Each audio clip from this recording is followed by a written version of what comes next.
Okay, and third, very important, we're gonna talk about tonight is forbearance. Another word for forbearance is like patience, like forbearance. So why do you think it's important to cultivate forbearance in our life? Patience, to have patience. So this helps you to overcome your anger. Who likes to get angry a lot in your life?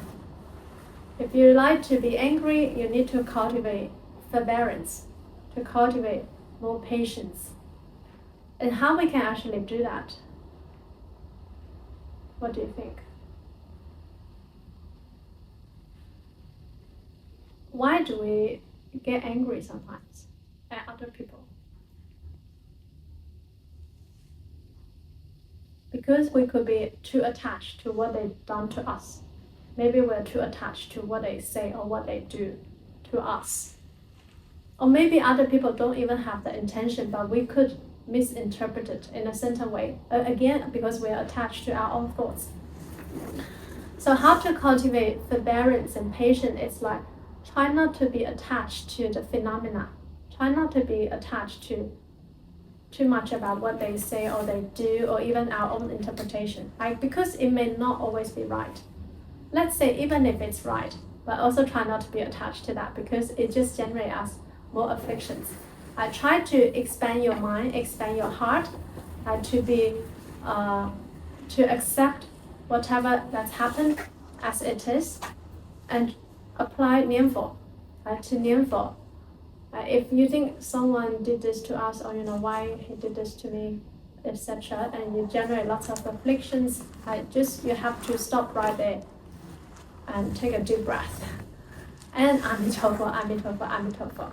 Try to expand your mind, expand your heart, and also try to see the Buddha nature in that being. Because the Buddha said every being has the Buddha nature. Not only the Buddha can realize the Buddhahood. Who can also realize Buddhahood? We all can. It's all within our potential.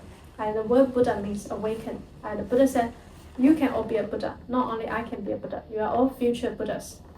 You can all realize your own infinite potential to transcend from all sufferings in life.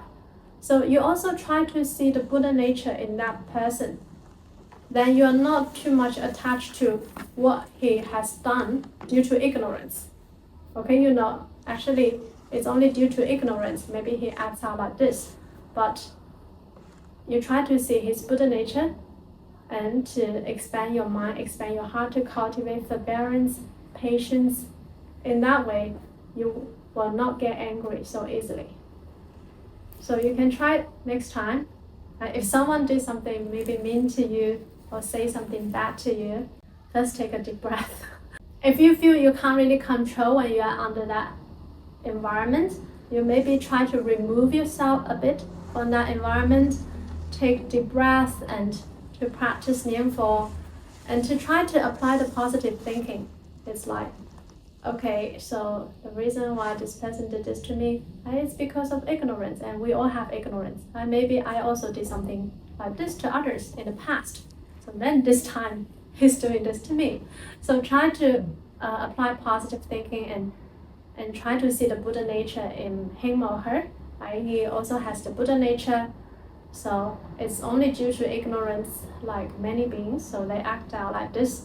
And practice forgiveness, practice forbearance, patience, and through thinking like this, then your anger will cease.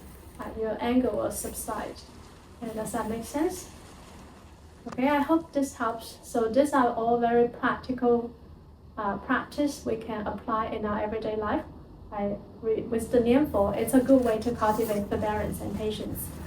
Instead of thinking about, oh, why he did this, and then you think more, oh, he's so mean, I feel so unfair, I don't deserve this, blah, blah, blah. So you fall down into the rabbit hole. So just try to pause when you generate this negative thinking, and then switch your mind to Nianfo.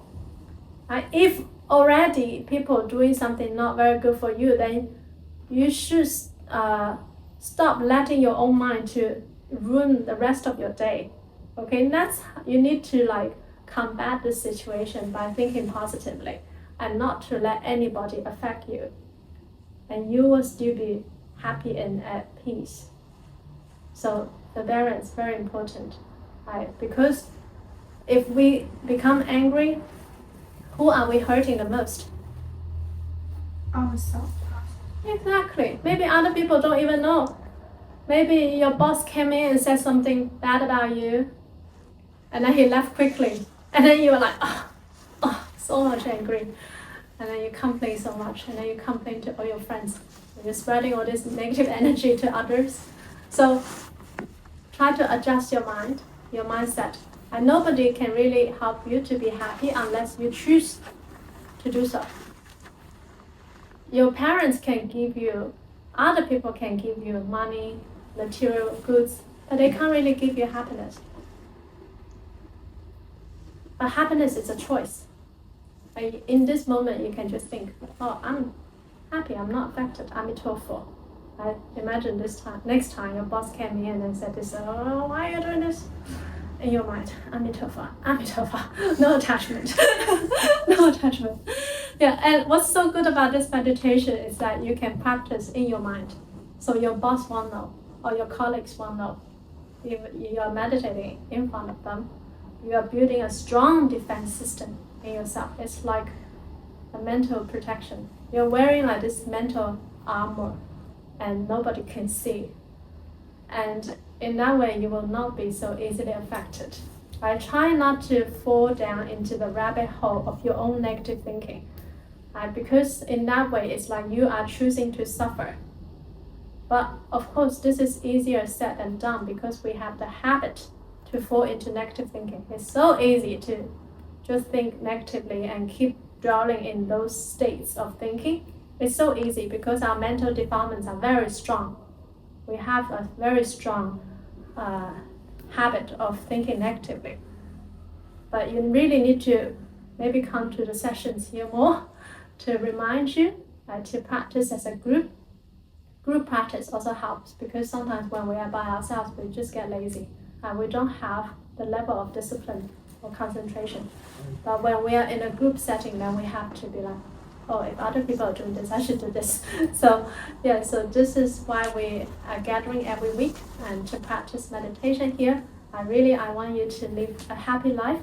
I want you to be always happy and at peace in your life, no matter what you encounter, whether it's in your studies, in your work, your relationship with others. With meditation, with mindfulness, with the teachings of the Buddha, I'm sure if you study this enough and practice this enough, and you will gain a happy and peaceful life. And I'm talking from my own personal experience as well.